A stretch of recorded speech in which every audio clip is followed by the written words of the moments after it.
Hello, ഒരുപാട് വർഷങ്ങൾക്ക് ശേഷം ഓർമ്മകളൊക്കെ അയവറക്കാൻ പറ്റിയ സ്ഥലത്തോട്ട് പോകാനാണ് റെഡിയായി നിൽക്കുന്നത്. വേറെ അങ്ങോട്ടും അല്ല, യൂണിവേഴ്സിറ്റിയിലേക്കാണ്. അപ്പോൾ നമ്മൾ പഠിച്ച സ്കൂള്, കോളേജ്, യൂണിവേഴ്സിറ്റിയൊക്കെ ഒരുപാട് വർഷങ്ങൾക്ക് ശേഷം കാണുമ്പോൾ ഒരു പ്രത്യേക വികാരമാണല്ലേ. അപ്പോൾ ആ ഒരു വികാരം മിസ് ചെയ്യണ്ടെന്ന് കരുതിയാണ് ഞാനും റെഡിയായി നിൽക്കുന്നത്. അപ്പോൾ ചേച്ചിയുടെ മോൻ അപ്പൂന് യൂണിവേഴ്സിറ്റിയിൽ കുറച്ച് ആവശ്യമുണ്ടായിരുന്നു. അപ്പോൾ എന്നോട് വരുന്നോ എന്ന് ചോദിച്ചു. അപ്പോൾ ആ ഒരു എന്താ പറയുക അവസരം മിസ് ചെയ്യണ്ടെന്ന് കരുതി ഞങ്ങളും റെഡിയായി. ഇപ്പം നിഹമോളുണ്ട്, അമ്മയും ഉണ്ട് കൂടെ. അപ്പോൾ അമ്മേനെ ഹോസ്പിറ്റലിൽ ഡ്രോപ്പ് ചെയ്തിട്ട് വേണം ഞങ്ങൾക്ക് യൂണിവേഴ്സിറ്റിയിൽ പോകാനായിട്ട്. അവിടെ വല്യമ്മ ഹോസ്പിറ്റലിൽ അഡ്മിറ്റാണ്. അപ്പോൾ വല്യമ്മയ്ക്ക് ഉച്ചയ്ക്കുള്ള ലഞ്ചൊക്കെ ആയിട്ടാണ് ഞങ്ങൾ പോകുന്നത്.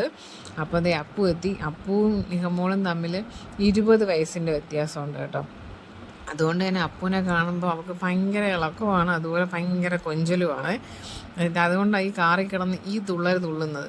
അപ്പൂൻ്റെ അടുത്ത് തന്നെ നിൽപ്പുണ്ടായിരുന്നു കേട്ടോ. വന്ന് കാറിൻ്റെ സീറ്റിലൊന്നും ഇരിക്കാൻ പോലും അവൾ കൂട്ടാക്കിയില്ല. അവൻ ഡ്രൈവ് ചെയ്യുന്നതുകൊണ്ട് ആ ഡ്രൈവിംഗ് സീറ്റിൻ്റെ അടുത്ത് തന്നെ നിൽപ്പുണ്ടായിരുന്നു. അങ്ങനെ അമ്മേനെ ഞങ്ങൾ ഹോസ്പിറ്റലിൻ്റെ ഫ്രണ്ടിൽ ഇറക്കി. അമ്മ ആ വല്യമ്മയ്ക്കുള്ള ലഞ്ചൊക്കെ ആയിട്ട് പോയി. ഞങ്ങൾ വീണ്ടും യൂണിവേഴ്സിറ്റിയിലേക്ക് തിരിച്ചു.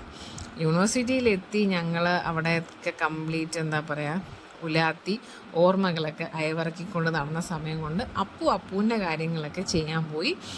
അങ്ങനെ അവൻ്റെ കാര്യങ്ങളൊക്കെ ഭംഗിയായിട്ട് ചെയ്തിട്ട് വന്നു. ഞങ്ങൾ എന്നിട്ട് വീണ്ടും ഹോസ്പിറ്റലിലേക്ക് തിരിച്ചു. ഒരു കരിക്കൊക്കെ കുടിച്ചിട്ടാട്ടോ വീണ്ടും ഹോസ്പിറ്റലിലേക്ക് പോയത്. അപ്പോൾ ഹോസ്പിറ്റലിൽ പൊയ്ക്കൊണ്ടിരുന്നപ്പോഴും ആലോചിച്ച് അയ്യോ മാസ്ക് എടുത്തില്ലല്ലോ. അങ്ങനെ പിന്നെ അടുത്തൊരു മെഡിക്കൽ സ്റ്റോറിൽ നിന്ന് മാസ്കൊക്കെ മേടിച്ച് ഞങ്ങൾ ഹോസ്പിറ്റലിൽ എത്തി. ഇപ്പോൾ വീണ്ടും മാസ്കൊക്കെ എന്താ പറയുക നിർബന്ധമാക്കി തുടങ്ങിയിട്ടുണ്ട്, കാരണം HMPV വൈറസിൻ്റെ ഇത് കാരണം. പക്ഷേ അബദ്ധവശാൽ ഞങ്ങൾ മാസ്ക് കാറിൽ വെച്ച് മറന്നു. പിന്നെ ഇനി കാറ് പാർക്കിങ്ങിൻ്റെ അവിടെ പോയി മാസ്ക് കാർ പാർക്കിങ്ങിൻ്റെ അവിടെ പോയി എടുക്കേണ്ടതെന്ന് കരുതി ഞങ്ങൾ പിന്നെ പോയില്ല. പെട്ടെന്ന് തന്നെ ഹോസ്പിറ്റലിൽ നിന്ന് ഇറങ്ങി. ഒരുപാട് സമയം നിന്നില്ല, മോളുള്ളത് കൊണ്ട്. പനിയുടെ സീസണൊക്കെ ആണല്ലോ, അപ്പോൾ മോളെയും കൊണ്ട് ഒരുപാട് നിൽക്കുന്നത് റിസ്ക്കാണ്. പെട്ടെന്ന് ഇറങ്ങിയായിരുന്നു. കുറേ കഴിഞ്ഞപ്പോഴത്തേക്കും പിന്നെ വയറിലൊരു വിശപ്പിൻ്റെ ആന്തലൊക്കെ വന്നു. അങ്ങനെ ഞങ്ങൾ പിന്നെ വീട്ടിൽ വന്ന് ഫുഡൊക്കെ കഴിച്ച് ഹാപ്പി. അപ്പോൾ ഇന്നത്തെ വിശേഷം ഇത്രയുള്ളൂ. Tata bye bye, see U.